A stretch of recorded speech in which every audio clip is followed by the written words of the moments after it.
Graça e paz, amada igreja, ou que a paz do nosso Senhor Jesus Cristo esteja com todos os irmãos. Aqui quem está falando é o irmão Zito, que pertence à Igreja Batista Tradicional do bairro de João Ernesto, Limoeiro, Pernambuco. Vem trazer uma palavra de reflexão para quem está nos ouvindo, não só da nossa igreja, da minha denominação, mas de outras denominações também. Aqueles que me escutam, que essa palavra possa servir de edificação para nossas almas. Vamos abrir nossas Bíblias, ou que os irmãos abram suas Bíblias depois, ouvir esta palavra, no livro de Atos, capítulo 9, a começar do primeiro, que nos diz assim: a conversão de Saulo no caminho de Damasco. E Saulo, respirando ainda ameaças e mortes contra os discípulos do Senhor, dirigiu-se ao sumo sacerdote.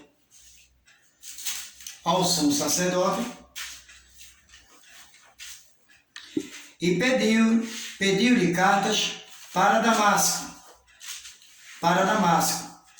para as sinagogas, a fim de que se encontrasse alguns daquela seita, quer homens, quer mulheres, os conduzisse presos a Jerusalém. E indo no caminho, aconteceu que, chegando perto de Damasco, subitamente o cercou um resplendor de luz do céu, e caindo em terra, ouviu uma voz que lhe dizia: Saulo, Saulo, por que me persegues? E disse: Quem és, Senhor? E disse o Senhor: Eu sou Jesus, a quem tu persegues. Duro é para ti recalcitrar contra os aguilhões. E ele, tremendo e atônito, disse: Senhor, que queres que faça? E disse o Senhor: Levanta-te e entra na cidade, e lá já será dito o que te convém a fazer. E os varões que iam com ele pararam, espantados, ouvindo a voz, mas não vendo ninguém. Saulo levantou-se da terra e, abrindo os olhos, não via ninguém. E, guiando pela mão, o conduziram a Damasco. E esteve 3 dias sem ver, e nem comeu, e nem bebeu. E havia em Damasco certo discípulo chamado Ananias, e disse-lhe o Senhor em visão: Ananias? E ele respondeu: Eis-me aqui, Senhor. E disse-lhe o Senhor: Levanta-te e vai à rua direita, e pergunta em casa de Judas por um homem chamado Tarso, chamado Saulo, pois eis que ele está orando. E numa visão ele viu que entrava um homem chamado Ananias, e punha sobre ele a mão para que tornasse a ver. Muito ouvis acerca deste homem, quantos males tem feito aos seus santos em Jerusalém. E aqui tem poder dos principais dos sacerdotes para prender a todos os que invocam o teu nome. Disse-lhe, porém, o Senhor: Vai, porque este é para mim um vaso escolhido para levar o meu nome diante dos gentios e dos reis e dos filhos de Israel. E eu lhe mostrarei quanto deve compadecer pelo meu nome. E Ananias foi e encontrou na casa, e impondo-lhe as mãos, disse: Irmão Saulo, o Senhor Jesus, que te apareceu no caminho por onde vinhas, me enviou para que tornes a ver e seja cheio do Espírito Santo. E logo lhe caíram dos olhos como que umas escamas, e recuperou a vista, e levantando-se, foi batizado. Então, a gente vemos aqui que vamos falar um pouco sobre a história de Saulo de Tarso. Quem foi Saulo de Tarso? Perseguidor do povo de Deus, do povo de Deus, né? Dos judeus. Ele era um cidadão romano, uma pessoa que tomava conta, eu acho que de 100 homens, no mínimo, porque era um centurião, e fazia tudo que César, na época, mandava, que César era imperador de Roma, e ele trabalhava como soldado romano, e tinha que fazer aquilo que César mandava. E César achava, na época, que os judeus o povo hebreu, os hebreus, eram gente, né? Povo de Deus, mas era como se fosse um espinho ou um calo em seu pé, que poderia lhe causar grandes danos ou grandes transtornos a Roma devido à religião de Roma, né? Que era o cristianismo no modo deles falar lá, e eles perseguiam o povo de Deus, né? E Saulo de Tarso era um desses que perseguia o povo de Deus, né? Para buscar jogar em arenas, ser colocado em postes e tocado fogo com piche, jogado em prisões, matavam. Mas quem foi Saulo de Tarso? Este homem tão mau. Saulo de Tarso, ele aqui, como diz em Romanos, capítulo 11, versículo 1, diz assim: digo, porventura rejeitou Deus o seu povo? Ele dizendo em Romanos, capítulo 11, versículo 1, de modo nenhum, porque também eu sou israelita, da descendência de Abraão, da tribo de Benjamim. Quer dizer que ele era um descendente da tribo de Benjamim. Já em Atos 23, capítulo 23, versículo 6 e 7, diz assim: diz que Paulo, sabendo que era uma parte dele era dos saduceus e outra de fariseus, clamou no conselho: varões e irmãos, eu sou fariseu, filho de fariseu, no tocante à esperança e à ressurreição dos mortos, sou julgado. E havendo dito isso, houve dissensões entre os fariseus e saduceus, e a multidão se dividiu. Quer dizer, que o povo se dividiu após ele ter dito isso.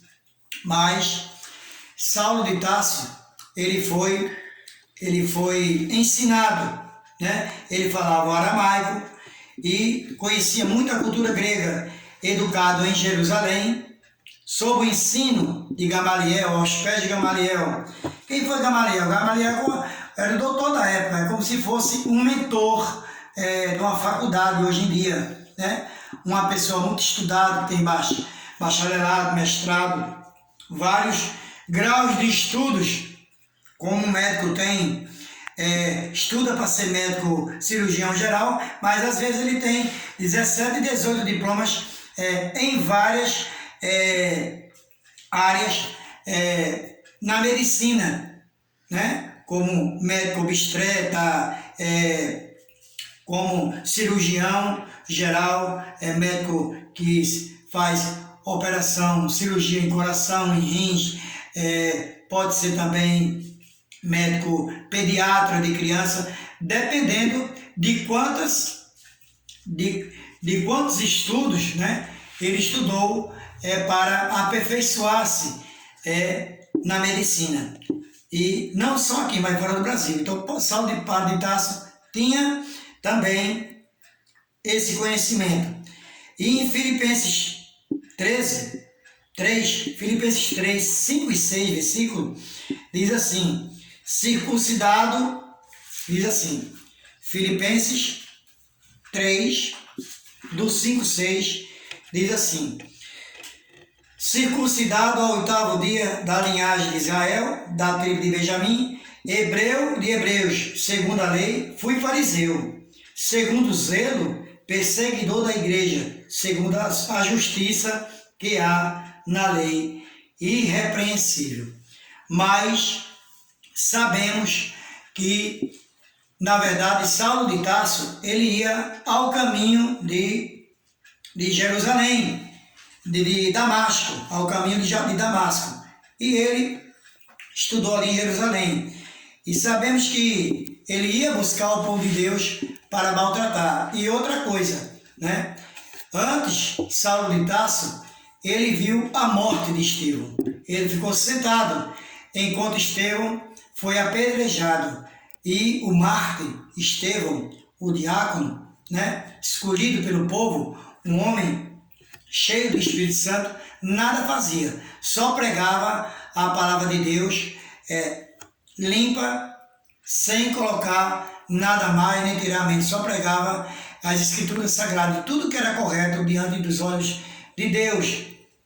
Tanto é que ele tinha o temor do Senhor e a obediência do Senhor. Mas quem foi Paulo? Paulo era, como eu disse, perseguidor do povo de Deus. Mas sabemos que ele teve um encontro com Jesus no caminho de Damasco. Como nós crentes, todos nós já tivemos também um encontro com Jesus de uma maneira diferente. Então, o que acontece? No caminho de Damasco, ele viu um resplendor de luz. E aquela luz irreconhecível para ele, para os que iam com ele, para que fosse buscar os hebreus ou judeus para serem judiados, né, ou até mortos. Ele teve esse encontro com Jesus. E nesse resplendor de luz, ele caiu do cavalo no chão. E ele ainda não tinha percebido que estava cego. E Jesus Cristo perguntou a ele: Saulo, Saulo, por que me persegues? E ele disse: quem és tu, Senhor? E Jesus disse: eu sou Jesus, a quem tu me persegue, e persegue também o meu povo. E quando ele se levantou, ele deu-se por conta que estava cego. E foi conduzido até a casa de Judas, lá até a casa de Judas, na rua direita, ali, em Damasco. Mas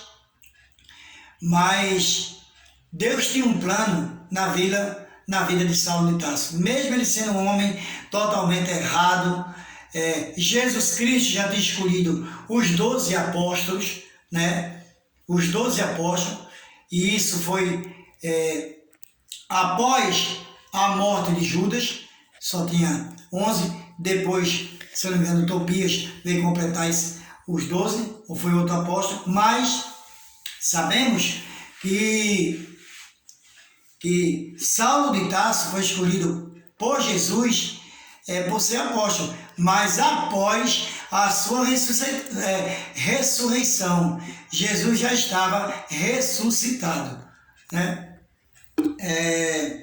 Jesus já estava ressuscitado, não foi escolhido antes entre os 12, não. Ele não foi escolhido entre os 12, que Jesus escolheu para ser os discípulos dele, entre Pedro, Tiago, Lucas, Mateus, João, não. Ele foi escolhido depois. E sabemos que ele passou por um processo muito grande após essa conversão. E Jesus disse: vai à rua direita. E Jesus, através de um sonho, de uma revelação, a Ananias, disse assim: Ananias, vai até a rua direita, na casa de Judas, que lá tem um homem chamado Saulo de Tarso, e tu precisas ir lá para batizá-lo no Espírito, sob o Espírito Santo, para que ele venha a ser um servo do Senhor e que venha me servir. Mas sabemos que Saulo de Tarso, ao chegar lá, Jesus já encontrou ele orando. Ele estava orando, como diz a palavra. E ele passou 3 dias sem comer e sem beber. E você vê como é que Jesus faz. É o encontro que ele teve com Jesus para poder deixar de ser um homem mau, pecaminoso, todos aquela bagagem sua para trás, né? Todos os seus males, e perseguidor do povo de Deus. foi quando Ananias chegou lá e disse: mas justo esse homem, Senhor, que fez tanto mal aos teus servos, justo ele, tu vai querer que eu faça isso? Faz, porque ele é um vaso escolhido por mim. Ele é um vaso escolhido por mim. Vai passar de ser perseguidor a ser perseguido pelos povos. Não só o povo, vai ser perseguido pelos outros, pelos povos. Os romanos, os gentios e o próprio povo de Deus perseguia a Paulo. Mas Paulo, ele tinha duas diplomacias, a romana e também a dos hebreus. Ele tinha dupla diplomacia, por isso que ele não poderia, alguém lá de Roma, matar ele em forma de cruz, colocado numa cruz crucificada, porque essa era a pior morte que existia na época, era a morte de cruz. Era maldita, e ele não poderia ser morto desta forma. Mas sabemos que quando uma pessoa tem um encontro com Jesus Cristo, quando Jesus marca um encontro com uma pessoa, a pessoa pode ser o que for, ele pode ter feito o que fez, pode ter pecado, ter usado todo tipo de pecado, desde adulterar, roubar, matar, ele pode ter estuprado alguém, ele pode ter feito todo tipo de pecado, pode ter adorado a outros deuses, feito adoração a outros deuses, mas Deus perdoa o homem, porque hoje, através de Cristo Jesus, que Deus mandou para nos salvar, porque hoje vivemos através de Cristo Jesus, porque hoje sabemos que a salvação ela é gratuita, e Deus mandou seu Filho aqui na terra para que nós pudéssemos ter acesso à salvação, né? Como está escrito em João 3,16, que Deus amou o mundo de tal maneira que mandou seu Filho unigênito para todo aquele que crê não pereça, mas tenha a vida eterna. Por isso que nós temos acesso à salvação. Mas falando ainda sobre Saulo de Tarso, ele era um cidadão romano, estava sob as ordens de César, que era imperador de Roma, e tinha que fazer aquilo que César mandara ele fazer. E era isso que ele sabia fazer, né? E Jesus Cristo teve um encontro com ele, mas ele sofreu muito, Saulo de Tarso. E aqui em 2 Coríntios 11, versículo 24 ao 27, diz assim: diz que ele recebi dos judeus 5 quarentenas de açoites, menos um, 3 vezes fui açoitado com varas, 1 vez fui apedrejado, 3 vezes sofri naufrágio, 1 noite e 1 dia passei no abismo, em viagens, muitas vezes em perigos de rios, em perigos de salteadores, em perigos da minha nação, em perigo de gentios, em perigos na cidade, em perigos no deserto, em perigos no mar, em perigos entre os falsos irmãos, em trabalhos e fadiga, em vigílias, muitas vezes em fome e sede, em jejum, muitas vezes em frio e nudez. Você vê todo esse sofrimento que Paulo sofreu aqui, como diz em 2 Coríntios 11, do 24 ao 27, mas Jesus já tinha dito a Ananias que ele ia passar de ser perseguidor a ser perseguido. E aqui, quem deu as 5 quarentenas de açoite, de chicotada dele, não foi o povo de Roma, não. Foi os próprios hebreus, foi o próprio povo de Deus que fazia isso com ele, que não confiava após ele ter sido transformado num servo de Deus para levar a palavra. E sabemos que após o apóstolo Paulo, ele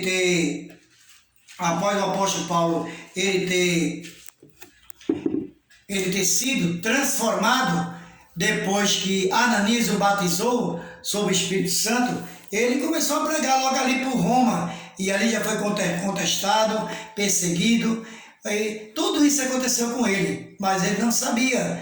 Mas ele diz assim, ele diz assim, ao término da sua carreira, combati o bom combate, acabei a carreira, mas guardei a fé. E foi isso que ele disse no final de tudo. Mas Saulo de Tarso, após ser o apóstolo Paulo, Paulo teve uma grande contribuição para o Novo Testamento. Como sempre digo, que o Novo Testamento ele é escrito por 27 livros. E desses 27 livros, 13 livros ou 13 cartas foram escritos pelo apóstolo Paulo, né? E são belíssimos livros e belíssimas cartas, como nós estudamos, como Coríntios, Romanos, né? Então, são belíssimas cartas que ele escreveu.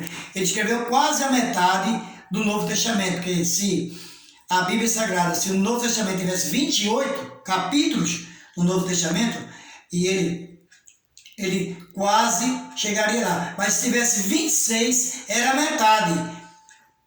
50%, mas são 27 livros, ele escreveu quase a metade. Por isso que ele deu uma grande contribuição dele, de si próprio, mostrando como como ia ser pregado o Evangelho a todas aquelas nações que ele conhecia. E por isso que ele sofreu essa perseguição tão grande por conta do nome de Jesus Cristo e do nosso Deus Todo-Poderoso, por conta da palavra. Mas ele, como ele disse que eu disse aqui antes, que ele encerrou a carreira, guardou a palavra e encerrou a carreira e guardou principalmente sua fé no final. Ele disse assim, mas guardei a fé. Combati o bom combate. Todos os combates. Combati o bom combate, que foi levar a palavra de Deus por todos aqueles locais ali da Ásia e por ali, por onde ele foi instruído a levar a palavra de Deus. E ele disse que combateu um bom combate.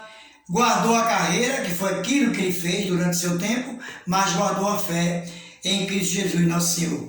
É isso que Deus faz, né? Com o homem, aquele que é um miserável pecador, aquele que vive no lamaçal do pecado, não importa quantos pecados o homem tenha hoje.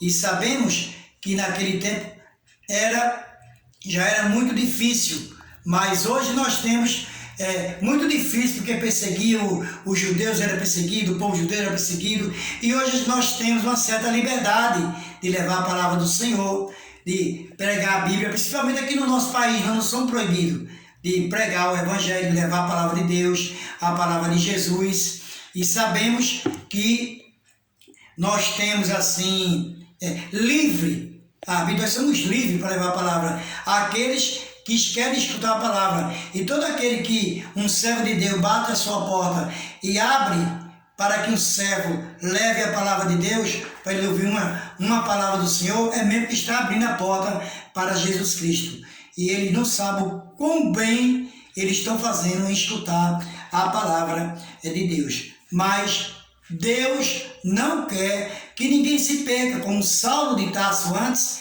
ele era um homem perdido no pecado. Ele era um pecador, aquele homem ruim, péssimo, né? E veio ser um homem desse transformado para que servisse de exemplo hoje para a humanidade e principalmente para nós que somos servos de Jesus Cristo, servos de Deus, escolhidos por Deus, né? E Jesus Cristo disse que nós somos co-irmãos dele, né? E todo aquele que nele crê, né?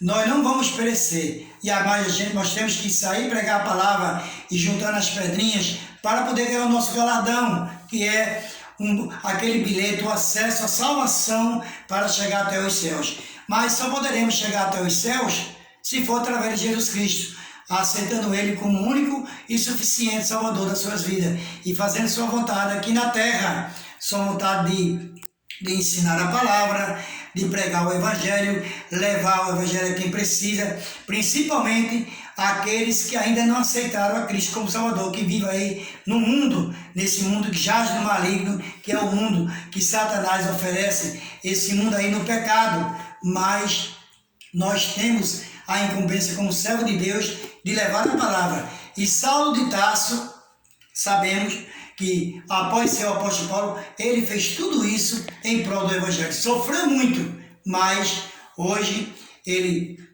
já deu sua vida e sua contribuição em prol do Evangelho. E aquele que dá a sua vida através de Cristo ele vai ganhá-la, como já ganhou, né? Através das suas palavras, através do seu progresso que ele fez sobre as pregações do Evangelho e da Palavra de Deus, do que ele relatou aqui. E sabemos que Deus é bom. Deus é muito bom para conosco. E nós devemos fazer como Saulo de Tarso, ser um mero pregador na palavra de Cristo Jesus. Agora sabemos também que para isso temos que aceitar a Cristo como Salvador, deixar nossos feitos para trás. Quem não é ainda é servo de Deus. E aqueles que já conhecem a palavra, que estão afastados de Cristo Jesus e de Deus, que voltem ao primeiro amor que é Cristo Jesus. Volte ao primeiro amor e venha se reconciliar com os irmãos na sua denominação ou na sua igreja. A igreja somos nós. Tem que se reconciliar para voltar aos trabalhos do Senhor e se juntar a nós para também ganhar a vida eterna. Porque Jesus disse que ia lá preparar lugar para que todo aquele que quisesse morar com ele lá nas moradias celestiais junto com o Pai, eles teriam acesso à salvação. E viria pela segunda vez, como ele vem buscar os seus. E nós não podemos ficar também um pouco despercebidos sobre essas coisas que estão acontecendo no mundo, sobre o que está acontecendo hoje em dia. A gente está vendo aí, tem muitas pessoas que não estão indo para a igreja com medo dessa doença chamada coronavírus, que já matou, hoje é dia, se eu não me engano, 30 de setembro, 30 de novembro, e sabemos que já morreu mais de 173 mil pessoas no nosso país. Devemos orar pelas famílias, que Deus tenha misericórdias desse aí. Mas não podemos parar de pregar o Evangelho, não. E sabemos que estamos indo para os templos, e os templos estão reduzidos de irmãos. Os irmãos estão se acovardando de ir para os templos, de buscar a palavra de Deus. Isso é que é covardia. Eles estão sendo covardes, porque muitos sabem ter o entendimento da palavra de Deus. E não vão porque não querem ir mesmo. Tem uns que não querem ir mesmo. E outros não vão porque estão com medo dessa doença. Às vezes, pela idade, uma pessoa idônea, mas os mais jovens não. Eles não vão porque não querem ir mesmo. E não é pela doença, que às vezes encontramos irmãos pela rua aí, andando sem máscara, não vão para a igreja do Senhor, porque não querem ir, não querem mais contribuir, parece, na obra do Senhor. Parece que para eles só existe trabalho, a máquina dele é trabalho, é o físico, trabalho manual para ganhar o pão da família. E sabemos que Deus não deixa o servo dele jamais a mendigar o pão, né? Deus sempre deu o pão conforme o suor do nosso rosto. E sabemos que Deus jamais deixará o servo dele a mendigar o pão. Que Deus possa abençoar cada um que está me escutando aí em suas casas, né? Que Deus, que essa palavra fique guardada no coração dos irmãos, e que vocês que estiverem nas suas casas e que não estão indo para os templos, seja qual for a denominação, volte para o templo, para ajudar nos trabalhos do Senhor, para ajudar o Evangelho de Cristo. Só assim vocês vão voltar, né? Porque vocês estão afastados também da obra de Cristo. Assim vocês vão voltar a pregar o Evangelho e a nos ajudar no trabalho que é a pregação do Evangelho das Escrituras Sagradas, que Deus nos deixou inspirada para que nós pudéssemos para que nós pudéssemos ganhar almas através do Espírito Santo, que é quem salva o Espírito Santo, para Jesus Cristo, para o nosso Deus, no alto dos céus, para se juntar no último dia que Deus irá julgar a todos, porque todo olho verá a segunda vinda do Filho de Deus. Muito obrigado a quem está nos escutando, né? Que Deus possa abençoar cada um de vocês e que vocês venham entender, né? Que ainda não aceitaram Cristo como Salvador, aquele que vem aceitar, porque aí os sinais já estão mostrados e está terminando, já está chegando o fim está próximo. Todo mundo está ficando despercebido, como na época de Noé, lá naquela água. Estava todo mundo despercebido, quando veio o dilúvio, pegou todo mundo e morreu todo mundo. E só salvaram 8. E o mundo está do mesmo jeito hoje. Tá pior do que Sodoma e Gomorra. Pior. Mas tem um jeito para tudo isso? Tem. Desde que o homem aceite a Cristo como Salvador. Ainda deixo para vocês, 14 de João, no Evangelho de João, versículo 6 diz assim: e disse-lhe Jesus: eu sou o caminho, a verdade e a vida, ninguém vem ao Pai senão por mim. Que Deus abençoe a todos que estão me escutando aí, de todas as denominações. Esse é o irmão Zito que vos fala aqui da minha casa. Eu estou sem máscara, porque estou gravando dentro de um quarto aqui, minha filha que está gravando essa palavra, que sirva de edificação para todas as denominações aqui da face da terra. E quem me escutar, não só aqui na minha cidade, mas em outros estados, ou até fora do país, vocês escutem essa palavra e guardem nos seus corações. E passe também a palavra de Deus para os outros, que o nosso Deus nos abençoe. E que Cristo venha ser sempre o seu libertador e salvador.